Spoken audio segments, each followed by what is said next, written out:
Swastiastu. Terima kasih atas waktu dan kesempatan yang diberikan kepada kelompok kami. Kami dari kelompok 1 pada hari ini akan mempresentasikan materi mengenai konsep dasar perilaku keorganisasian. Namun sebelum kami memulai presentasi, izinkan saya selaku moderator untuk memperkenalkan anggota kelompok kami terlebih dahulu. Yang pertama, ada Gusti Ayu Tania Puspita Dewi, nomor absen 1. Kemudian yang kedua, Nikada Yupitasari, nomor absen 2. Yang ketiga, Diputu Ari Widiartini, nomor absen 4. Saya sendiri, Nimade Novi Susilantari, nomor absen 9. Kemudian Niputu Mia Tresiana, nomor absen 16.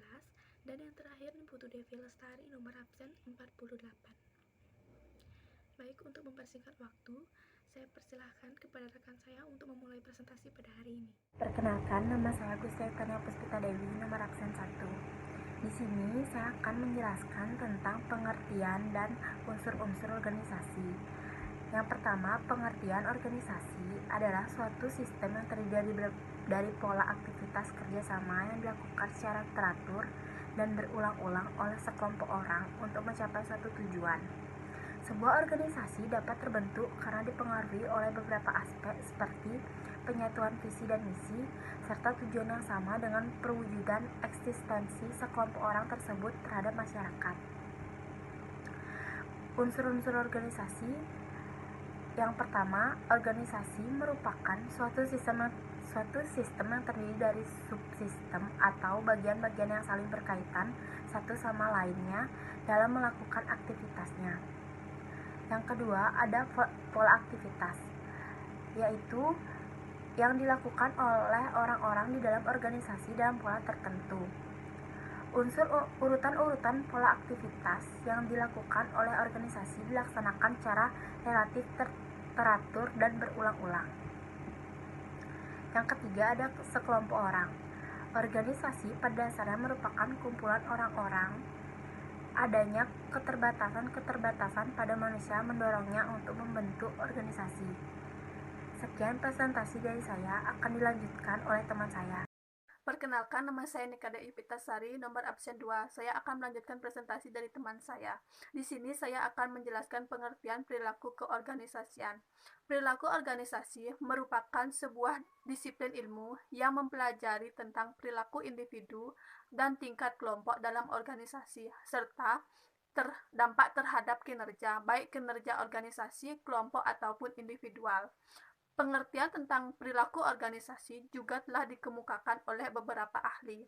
Menurut Robin and Judge, tahun 2013 memberikan pengertian terhadap perilaku organisasi sebagai suatu bidang studi yang menginvestigasi dampak individu, kelompok, maupun struktur pada perilaku dalam organisasi dengan maksud mengaplikasikan pengetahuan tersebut guna memperbaiki efektivitas organisasi. Sedangkan menurut George and Jonas tahun 2002 menyatakan perilaku organisasi adalah sebagai suatu studi tentang berbagai faktor yang mempengaruhi tindakan individu dan kelompok dalam organisasi serta bagaimana organisasi mengelola lingkungannya. Tingkatan analisis dalam perilaku organisasi terbagi menjadi 3. Yang pertama, tingkat individu, artinya terkait dengan perilaku nilai saat berinteraksi. Yang kedua, tingkat kelompok, artinya pengaruh terhadap perilaku anggota, dinamika anggota kelompok, norma dan nilai kelompok. Yang ketiga, tingkat organisasi, artinya proses pengambilan keputusan manajemen. Dalam menganalisis perilaku individu, kelompok, dan organisasi, sangat penting mempertimbangkan faktor lingkungan eksternal seperti ekonomi, politik, sosial budaya, dan teknologi globalisasi. Sekian presentasi dari saya. Selanjutnya akan dilanjutkan oleh teman saya. Terima kasih. Perkenalkan, nama saya Niputu Ari Widiartini, absen 4. Di sini saya akan menjelaskan materi karakteristik perilaku keorganisasian dan tujuan mempelajari perilaku organisasi. Yang pertama, karakteristik perilaku keorganisasian. Adanya perilaku. Perilaku organisasi adalah perilaku seseorang atau individu dalam sebuah organisasi. Oleh sebab itu, kita harus mampu atau tahu tentang memahami perilaku berbagai individu dan organisasi. Yang kedua, adanya struktur. Struktur dalam organisasi sangat berkaitan dengan adanya hubungan yang bersifat tetap dalam sebuah organisasi. Jika dalam sebuah organisasi tidak mempunyai atau memiliki struktur, maka sebuah organisasi tidak dapat berjalan dengan baik. Yang ketiga, adanya proses. Proses yang dimaksud adalah adanya interaksi yang berkaitan dengan interaksi yang terjadi antara anggota organisasi. Proses organisasi ini meliputi komunikasi, kepemimpinan, dan proses pengambilan keputusan dan kekuasaan dalam sebuah organisasi. Tujuan mempelajari perilaku keorganisasian yang pertama, memahami perilaku yang terjadi di dalam organisasi. Yang kedua, meramalkan kejadian-kejadian yang terjadi di dalam organisasi. Yang ketiga, mengendalikan perilaku oleh Nimran tahun 1999. Ketiga hal di atas disebut sebagai prediksi, eksplanasi, atau penyelarasan berbagai peristiwa dan pengendalian. Saya Niputu Devi Lestari, nomor absen 48. Di sini saya akan melanjutkan presentasi dari teman saya, yaitu ada sumbangan beberapa bidang ilmu terhadap perilaku keorganisasian. Yang pertama ada psikologi. Psikologi merupakan ilmu pengetahuan yang berusaha mengukur, menjelaskan, dan kadang mengubah perilaku. Kontribusinya ilmu ini terhadap perilaku keorganisasian adalah dalam hal pembelajaran, motivasi, kepribadian, persepsi, pelatihan, efektivitas kepemimpinan, kepuasan kerja, pengambilan keputusan individu, penilaian kinerja, pengukuran sikap, seleksi karyawan, desain kerja, dan stres kerja. Yang kedua, ada psikologi sosial. Psikologi sosial adalah salah satu bidang dalam psikologi yang memadukan konsep-konsep baik psikologi maupun sosiologi dan memusatkan perhatiannya pada saling keterpengaruhan antara orang-orang. Kontribusi dari ilmu ini kepada perilaku keorganisasian meliputi perubahan perilaku, perubahan sikap, komunikasi, proses kelompok, pengambilan keputusan kelompok. Selanjutnya yang ketiga ada sosiologi. Sosiologi adalah studi tentang orang-orang dalam hubungannya dengan sesama, terkait pemahaman tentang sistem sosial dan interaksi manusia dalam suatu sistem sosial. Sumbangannya meliputi dinamika kelompok, tim-tim kerja, kekuasaan, konflik, perilaku antar kelompok, teori organisasi formal, perubahan organisasi, dan budaya organisasi. Yang keempat ada antropologi. Antropologi adalah studi tentang masyarakat, khususnya tentang manusia beserta kegiatannya. Jadi sumbangannya yang tidak kecil terhadap perilaku keorganisasian adalah dalam hal nilai komparatif, analisis lintas budaya, dan lingkungan organisasional. Dan yang terakhir ada ilmu politik. Ilmu politik adalah pengetahuan tentang perilaku individu dan kelompok dalam suatu lingkungan politik. Sumbangannya yang sangat kentara dalam hal ini adalah seperti konflik, politik intraorganisasional, dan kekuasaannya. Terima kasih.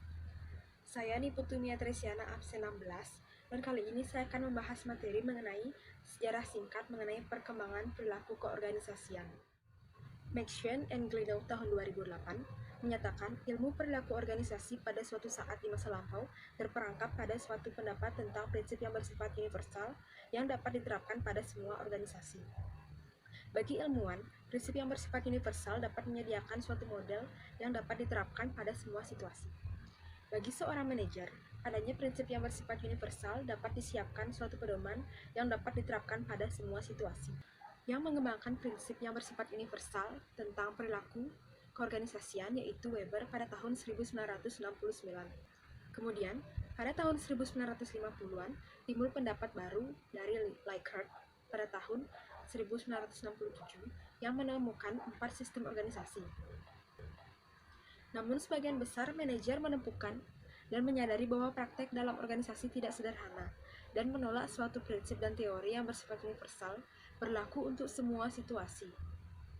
Sumbangan yang penting telah dilakukan oleh para manajer dan ilmuwan dalam bidang perilaku keorganisasian adalah munculnya suatu konsep yang dikenal dengan nama pendekatan kontingensi atau pendekatan situasional.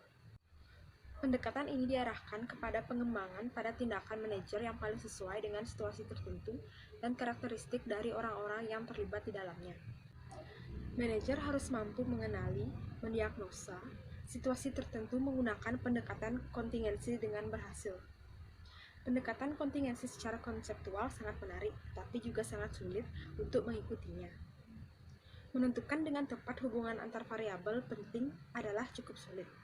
Mengembangkan suatu perencanaan yang tepat untuk menyelesaikan suatu motivasi tertentu, desain organisasi, masalah pelatihan, dan penilaian prestasi memerlukan analisis yang cermat terhadap variabel-variabel penting dan hubungan dari variabel tersebut secara bersama-sama. Setelah melakukan analisis secara seksama atas situasi tertentu dan melakukan pengamatan variabel-variabel, mengkaji secara teori maupun hasil riset pustaka, seorang manajer dapat menentukan tindakan yang tepat untuk situasi. Saya Nima Denovi Susilantari, nomor absen 9. Saya akan mempresentasikan materi konsep dasar dalam perilaku keorganisasian. Setiap bidang ilmu memiliki landasan filosofi seperti akuntansi, fisika, dan lain-lain. Demikian pula dengan perilaku keorganisasian yang notabene melibatkan manusia. Perilaku keorganisasian akan bersangkut paut dengan seperangkat konsep dasar di sekitar manusia dan organisasi. Pada konsep dasar dalam perilaku keorganisasian terdapat hakikat manusia yang meliputi pemahaman sebagai berikut. Yang pertama, ada perbedaan individu. Di sini yang dimaksud adalah manusia atau setiap orang berbeda dengan orang yang lainnya. Kemudian yang kedua, orang seutuhnya. Artinya, orang-orang berfungsi sebagai manusia seutuhnya. Kemudian ada perilaku termotivasi, adalah orang berperilaku karena suatu dorongan yang berangkat dari sebuah kebutuhan. Jadi motivasi di sini sangat penting dalam menyelenggarakan organisasi. Yang terakhir ada manusia memiliki nilai martabat. Kemudian terdapat juga hakikat organisasi yang meliputi pemahaman tentang sistem sosial dan kepentingan bersama.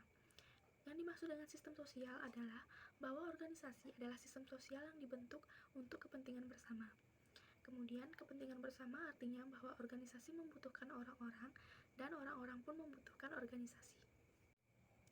Demikian presentasi dari kelompok kami. Mohon maaf apabila banyak kekurangan. Jika ada saran, kritik, dan masukan, kami persilahkan. Kami tutup presentasi pada hari ini dengan Parama Santi. Om Santi Santi Santi Om.